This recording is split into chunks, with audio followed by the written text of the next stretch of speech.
This is Life Journey with Dawn Simmons, and I am going to talk to you today about a point of encouragement. And we're going to talk about three people from the Bible. We're going to talk about Job, Peter, and Joshua. So stay with me because I have some really good things planned.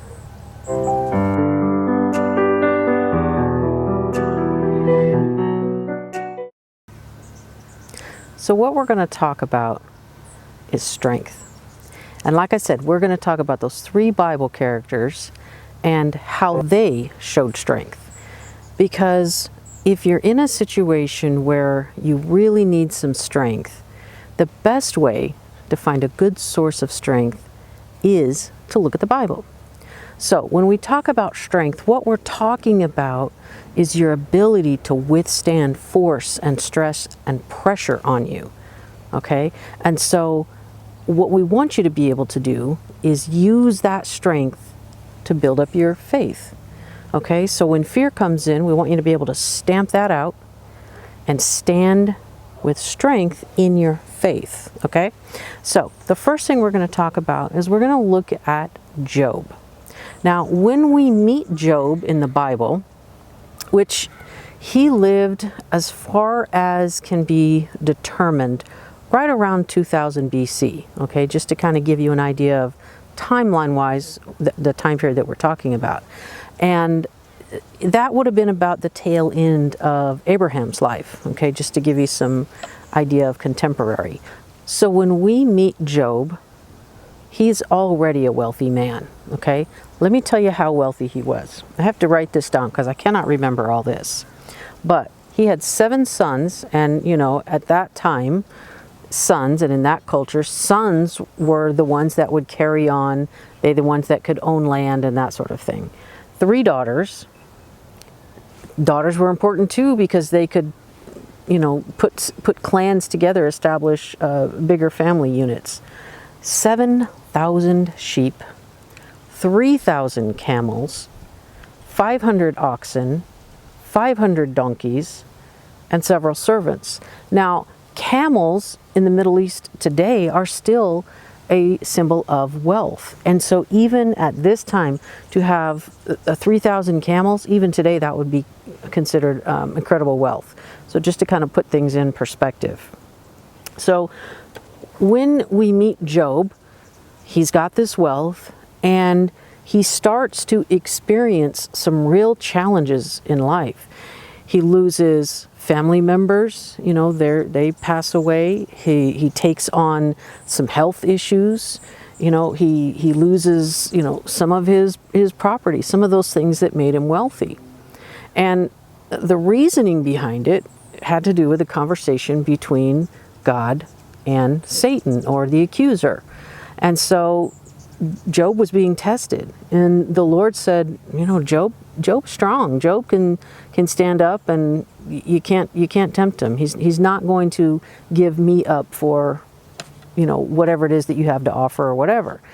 Now the accuser is saying, well, that's because he has so much. He's never had to, you know, go without.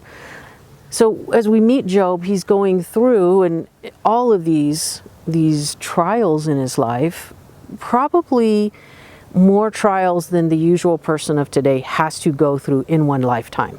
Okay, we may each have one of these things, but to have all of them culminate in a time period in our life really would be phenomenal, not in a good way, but I mean a phenomenal experience to have to go through.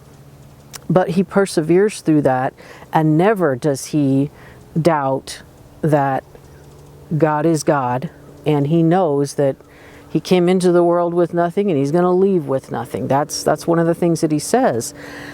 In this, you know, at that time, the idea of bad things happening in that culture was, well, then you must be, you know, you must have some sin in your life. And so his friends come and they come at him and say, you know, you need to repent. You need to, you know, do something, because obviously you're living in sin.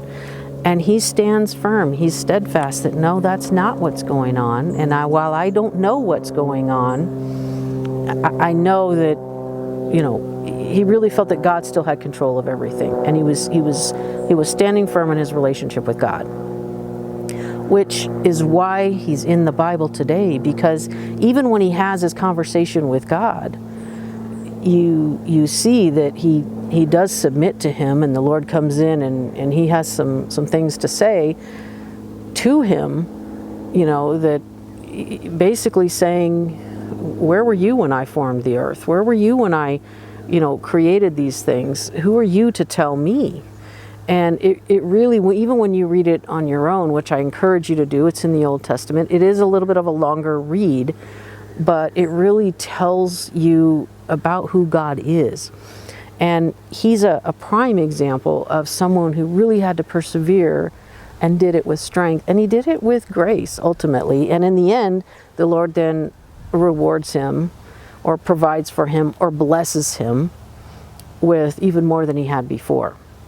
So that's the first example of somebody who had strength under just an enormous amount of stress and pressure that we can look at in the Bible and really rely on and read those conversations and hear what God had to say in the midst of all of this.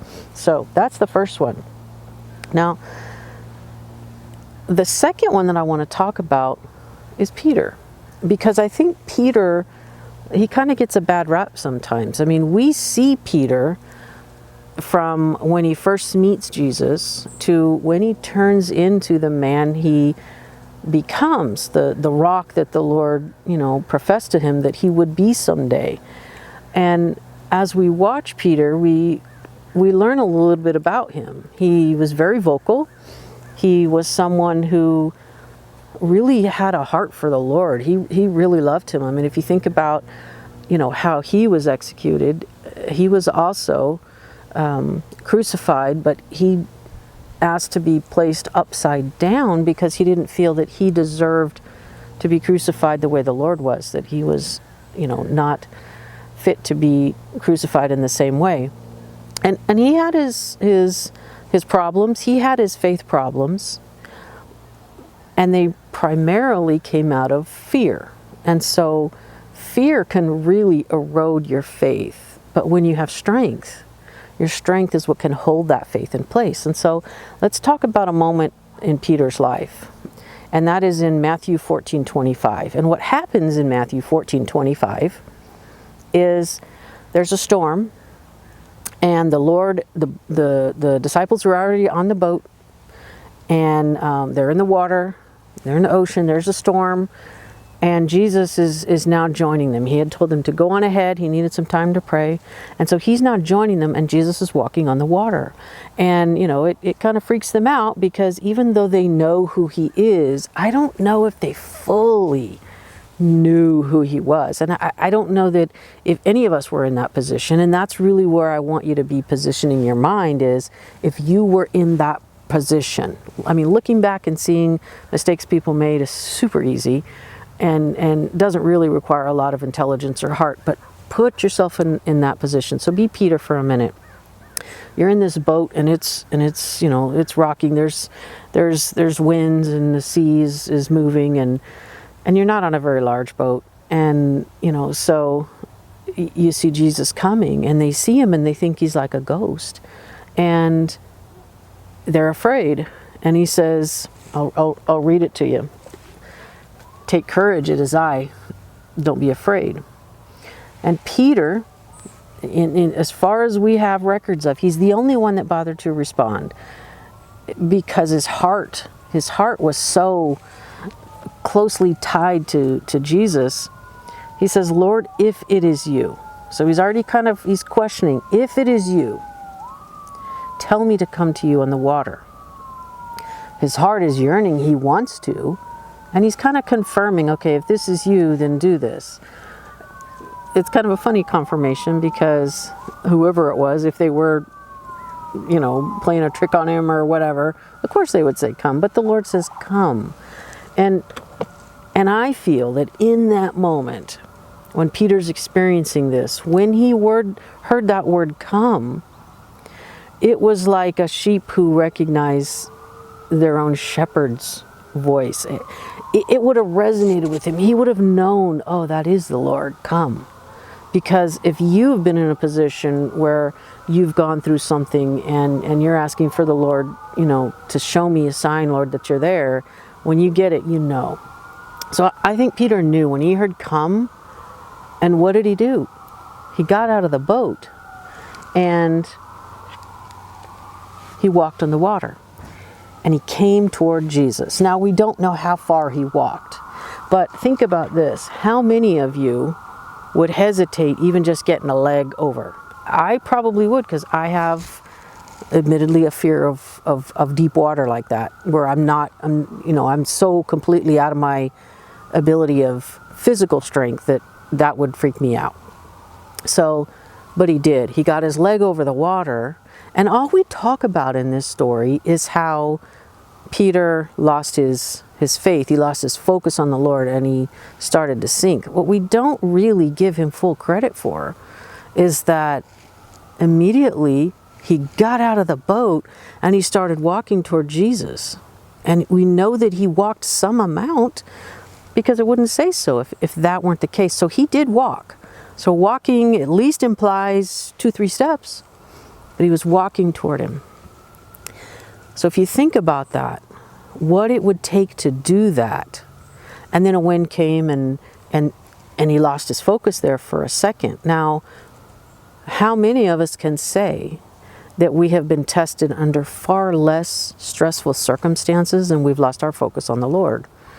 It's not that hard. We're human, and really our relationship with the Lord has to be so close, so tight, that we would do something supernatural like walking on the water to go see him. So I want to look at Peter, and I want you to really think about that as, yeah, we fault him because he lost his focus, but we fail to really acknowledge what it took to do that. Now, some can say, well, but he knew Jesus. He was with him all the time. Of course he's gonna. No. We can say that with our 21st century minds and with our eyes and with all the technology and things that we have today. But think about what it was like in that first century.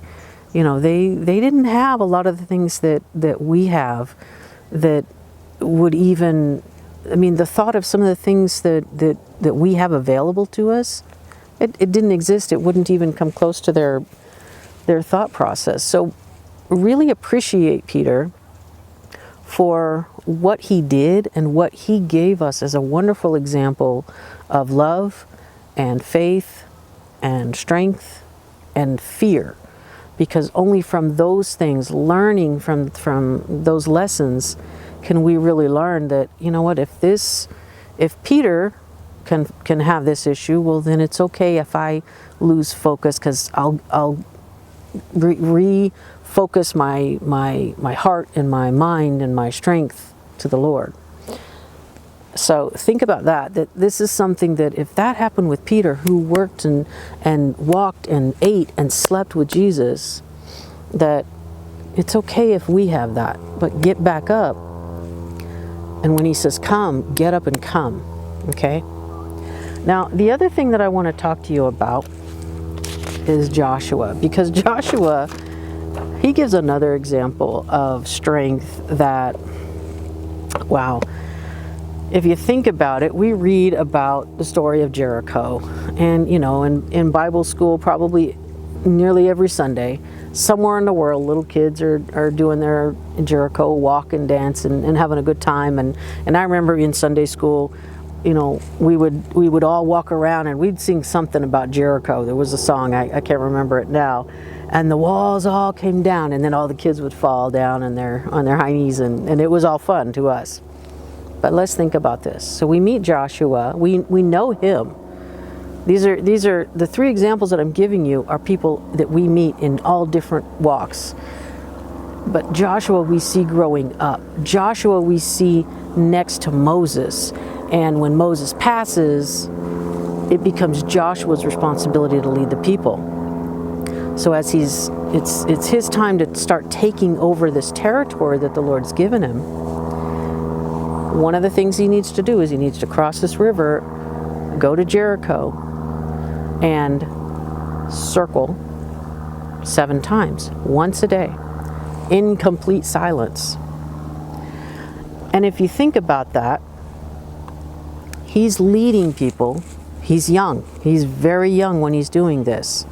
And he's leading these people around. Once a day, that's all they do for that day. Once a day, that's all they do for that day, through the 6th day.